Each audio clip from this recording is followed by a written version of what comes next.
Appreciate it, Ross. Yeah, I guess it was announced while we were at practice, but really proud of our guys. So, second year in a row, highest graduation success rate in the nation, and the highest posted in the Power 5 in 20 years. So, I'm just really proud of our guys and how they've truly bought in to excellence in everything that we do in this program. And it's just awesome to see their performance, and looking for a great finish the rest of the semester. But really proud of our guys, our coaches, and everyone involved, and our academic staff, and just the great job that they do and the commitment that they have to our young men and helping them again excel in all areas in our program.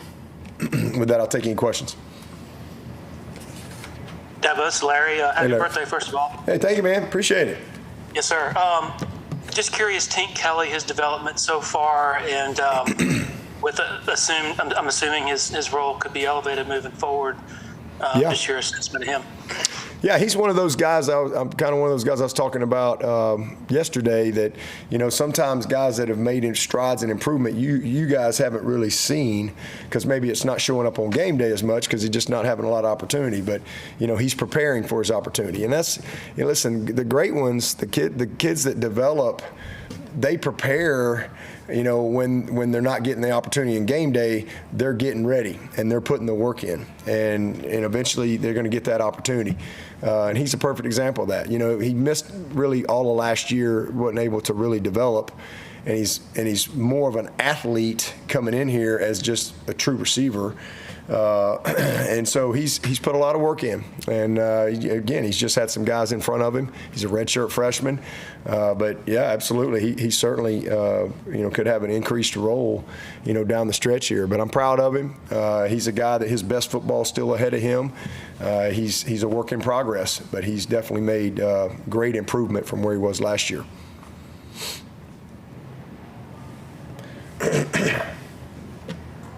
Hey, Dabo, this is Grayson. I know yesterday you talked about just sort of with the 9 offensive linemen down, just how interesting it was going to be for the next couple of days of practice on managing that. How has that been, and has there been a rotation maybe solidified, or is it just an ongoing progress, I guess? It's been exactly what you said. It's been interesting, and it's been fun. It's been fun.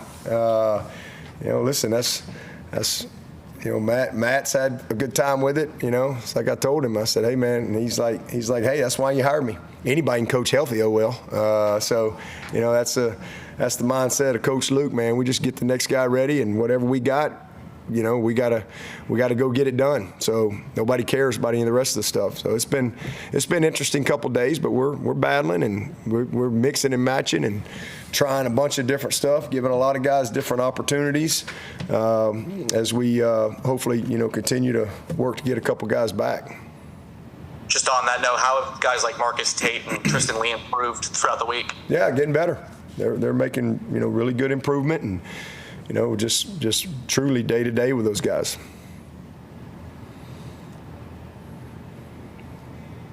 Hey, Dabo, can you hear me? Yep. This is Darren Carter with the Greenville News. You guys decided to Tyler Brown returns after the South Carolina game. When did you guys kind of decide that you won't return for the rest of the regular season, and he will likely redshirt? Yes. Yeah, it's just when he's going to be ready. He's on track. That's what we've been kind of shooting for. He's on track to be ready for the postseason, and has done a great job with his rehab. But it's worked out. I mean, he only played 4 games, so he's going to be able to save this year. So that's a great thing for us. Just like Antonio last year. He got his year, and he's just a redshirt. Antonio's a redshirt sophomore this year. It's his 3rd year, but.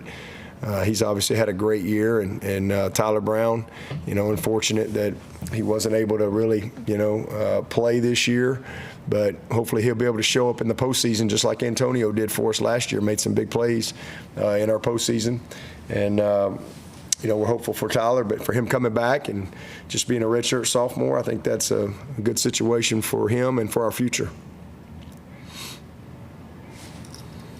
And I wanted to also ask about the status of R.J. Mickens and Wade Woodaz. Have they been practicing this week, and what are their status being until Saturday's game?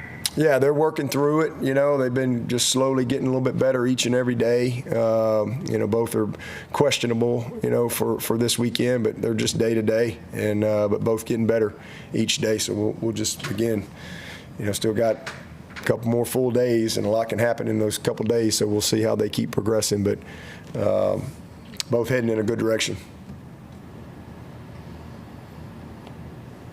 Dabo, with Hoffler, obviously he's not a finished product, but how much more comfortable does he look the last couple of games, sort of with those sort of being thrown in the fire, just with the, competitive reps, I guess you could say? Yeah, it's been good. I mean, the experience that he's gotten this year has been great. He didn't get a lot last year, and he's just gotten better and better and better. Jahim is a redshirt sophomore, so he's 3 years here.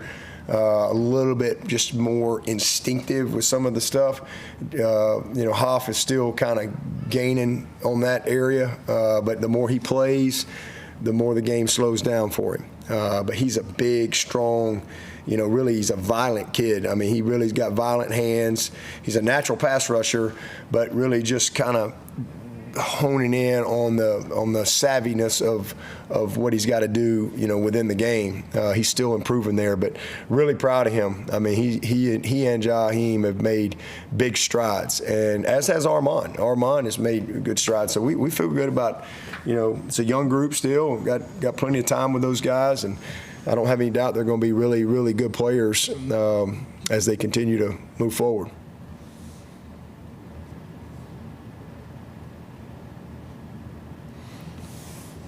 Hey, Dabo, this is Grayson again. Talking to Garrett Riley today, he spoke on sort of the progressions he feels like he's made as a play caller in year two. Just how have you seen him grow throughout this season, and then just with the offense as well? I mean, it's been great. I mean, he's done a heck of a job. We're much improved. I mean, there's plenty we need to still do better. Obviously, we've had a couple of slow starts and a couple of games down the stretch here where we just, aren't finishing some drives and missing some plays and, some mistakes along the way. But Garrett's done a great job. The staff has really been awesome. I'm really pleased with our staff and just the work that they've put in.